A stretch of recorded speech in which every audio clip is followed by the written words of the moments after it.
Orbit in 8.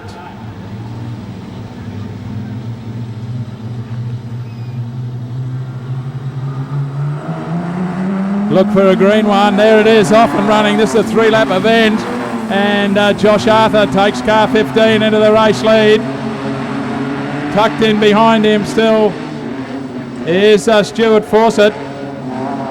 Behind him would be Andrew Corbett, and at the back is Andrew Beaton.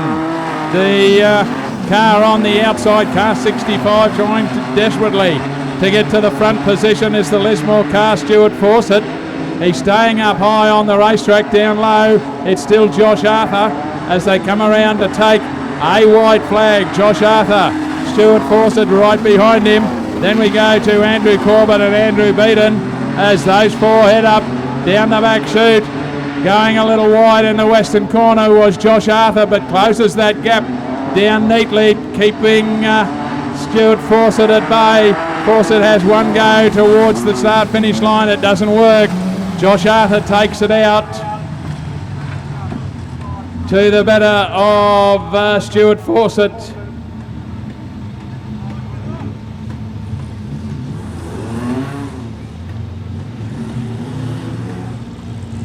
Racetrack, Josh Arthur and Stuart Fawcett. So the two Andrews probably finding themselves in 9th and 10th position for the start of the Australian Grand Prix. Off and running, Tim Atkin on the inside of the front row. Josh Harm stays up high. They're going side by side down past the pit gate for the first time. Tim Atkin, Josh Arthur. Sorry, Josh Harm it is. On the outside, Josh Arthur now coming down the inside, as is Stuart Fawcett. Josh Harm will have to try and shut the door on him. The Lismore driver though is down low, wants to be still on the racetrack for the next round of heats. Tim Atkin is the race leader.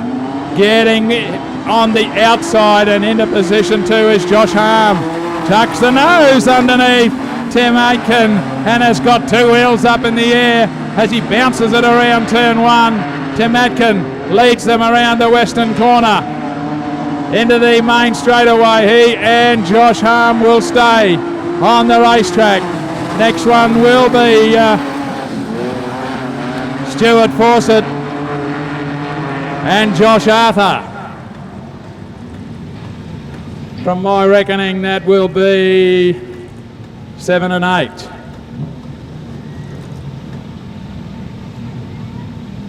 This will be to decide who starts 5 and 6. Front row, Aaron Sander. Tim Atkin was right on the hammer. Stephen Laidlaw in there. Lots of barging, shoving, elbows out. It all counts now.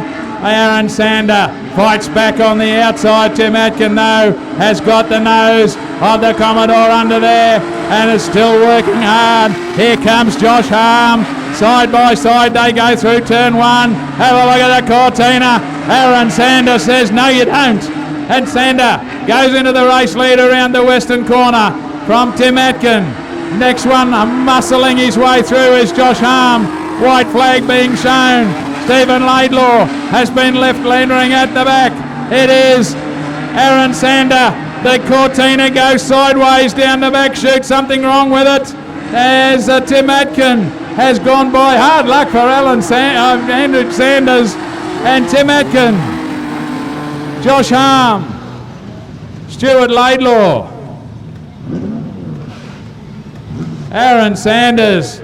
Something went astray with the Cordy right at the end. Wow. Tim Atkin and Josh Harm stay out there. From my reckoning, I would think Stephen Laidlaw will start 5.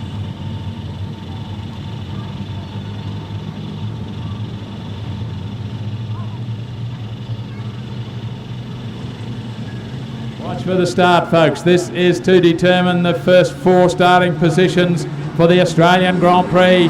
For production sedans off and running, the 777 car is Neil Caldoulis. Car 10 is Daniel Henshaw.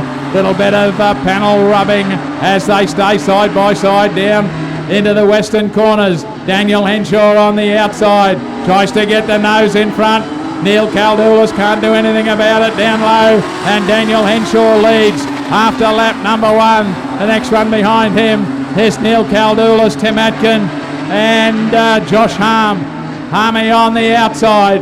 We've got Daniel Henshaw in trouble. Neil Caldoulis muscling underneath and goes into the race lead under the white flag. Daniel Henshaw stays up wide. Caldoulis carries him up as far as he can to the fence. Daniel Henshaw stays there. Great drive from Daniel Henshaw and goes back into the race lead. Neil Caldoulis in 2, Josh Harm in 3. Tim Atkin will start out of 4. Wow.